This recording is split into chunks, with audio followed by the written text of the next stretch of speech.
Siamo nell'areale produttivo del Bardolino del Custozza. L'andamento stagionale è stato particolarmente siccitoso e molto caldo. Il caldo che ha rallentato l'anticipo vegetativo che c'era a inizio stagione e l'abbiamo ormai perso completamente.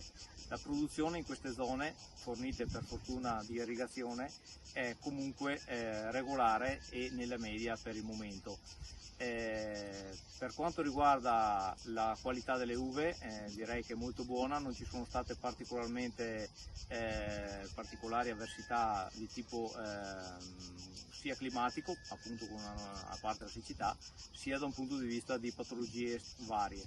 L'unica cosa da segnalare è che negli ultimi 15 giorni, da metà luglio in avanti, sono comparse nelle varietà più sensibili delle macchie di oidio comunque ben controllate dalla difesa fatta dai nostri agricoltori.